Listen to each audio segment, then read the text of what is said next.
What's going on, everybody? Welcome in the Vikings Now by Chat Sports as we are here to preview this Week 3 matchup.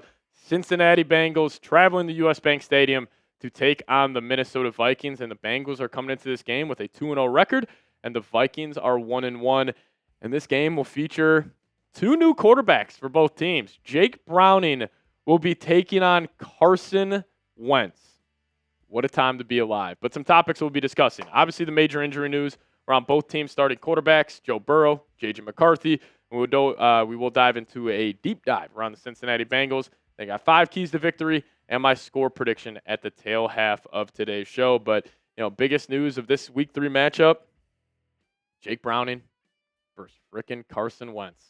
Unbelievable. But if you guys want the Vikes to hop back in the win column, move the 2-1 on the season, hit that thumbs up icon and put today's goal as 500 likes. I think we can get there. A lot of Vikings fans are being negative Nancy's. They're down on this team, saying the season's over.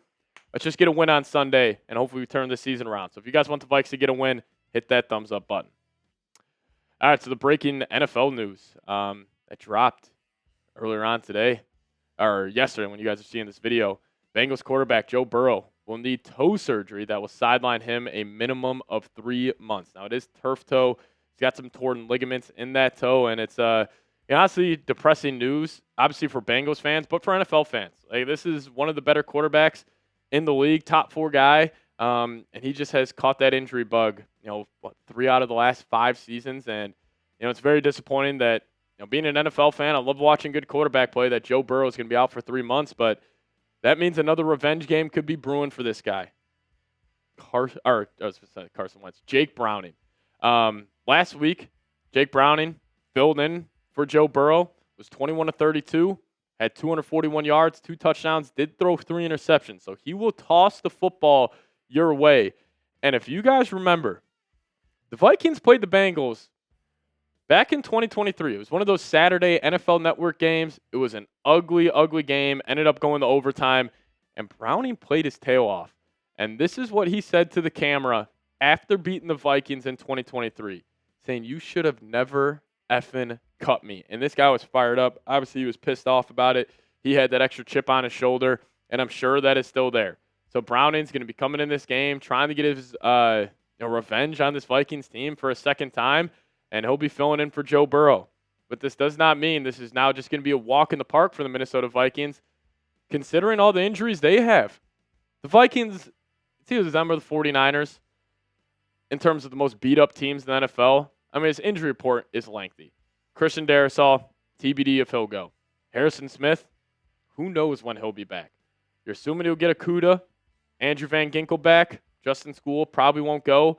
Ryan Kelly, I'm guessing he doesn't go in this game, considering his histories with concussions in the past. It's got Aaron Jones. He has already been ruled out for this game. Blake Cashman's out. CJ Ham out. And Ty Chandler all out. So the Vikings got a lot of big-time injuries, and none bigger than the quarterback, J.J. McCarthy. This news broke yesterday. He suffered a high ankle sprain, and he's considered week to week. Also, Adam Schefter tweeted out saying this should be a 2 to 4 week injury for J.J. McCarthy, and they're expecting Carson Wentz to start. So it'll be Wentz versus Jake Browning. And I will say, if you want to have an optimistic spin, as you guys say I drink way too much purple Kool-Aid, you say I'm way too optimistic, none of these injuries are season-ending. And ideally by week 7, we're looking at this Vikings team, and they're healthy top to bottom. You'll have Addison back. Christian Darrisaw will be there. Van Ginkel, Cashman, hopefully J.J. McCarthy. So at least a lot of these injuries aren't like, JJ's out for the year, Darrisaw's out for the year. Thankfully they are not any of those. But they should be at full strength by week 7. Hopefully they get there. So that's some good news there. But I do want to dive into the Bengals here, talk about what they've done to start this season. They had a lot of noise around them in terms of them starting off fast, and they did just that. They won their first 2 games. Their first week 1 game against the Cleveland Browns, AFC North rival in Cleveland, it was an ugly game. They kind of got lucky to win this. The Browns kicker missed some late clutch kicks, but they still came out on top 17-16.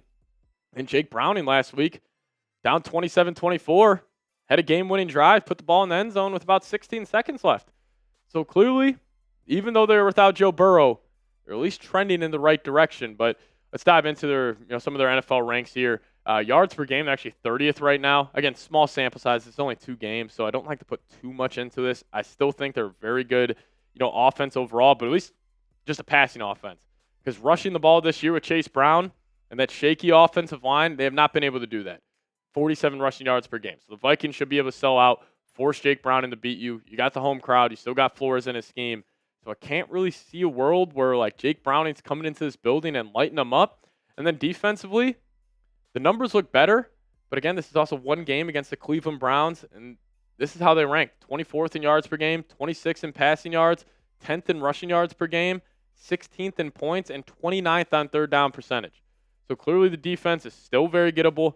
They got one guy in Trey Hendrickson. I'll tell you what, he'll be lining up right over Walter Rouse, Justin Skule if they're going. So that's why you got to hope that Christian Darrisaw is back in this one. But their coaching staff, they switched it up this offseason. They got a new defensive coordinator. He was with Notre Dame when they made the national championship. Al Golden, the DC now. Pretty intelligent guy. Got a lot of respect from him across the NFL circles.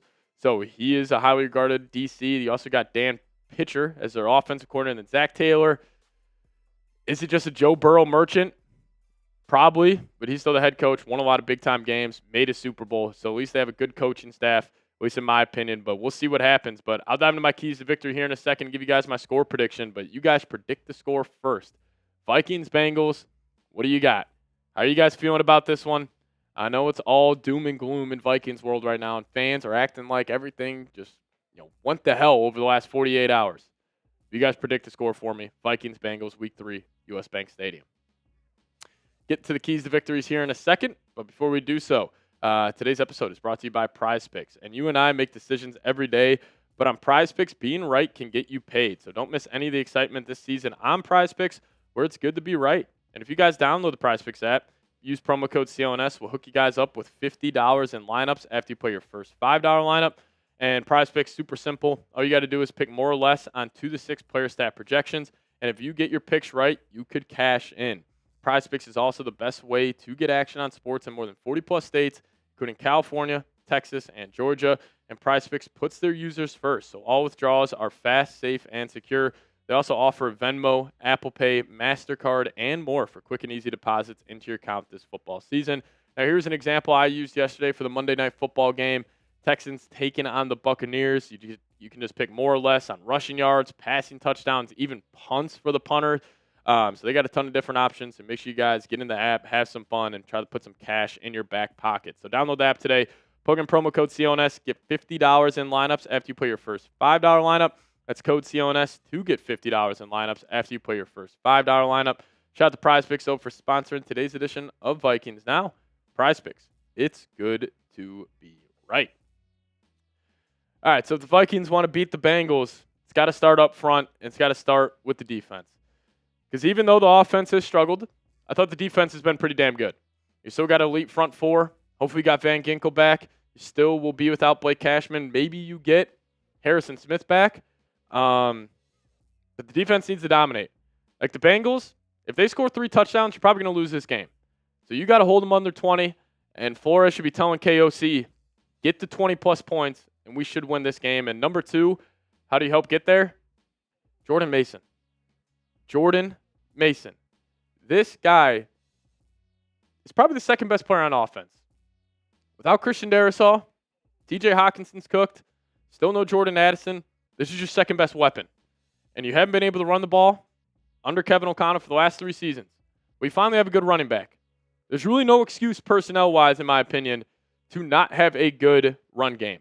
And that starts with Jordan Mason. Aaron Jones won't be playing here, so he should be getting 20 to 25 carries. If you play fantasy football, please, oh please, start him this week.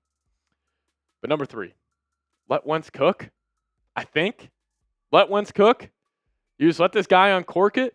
Obviously Kevin O'Connell, he likes those big arm quarterbacks that like to push the ball down the field, likes to take a lot of chances. That is the archetype that Carson Wentz is at the quarterback position.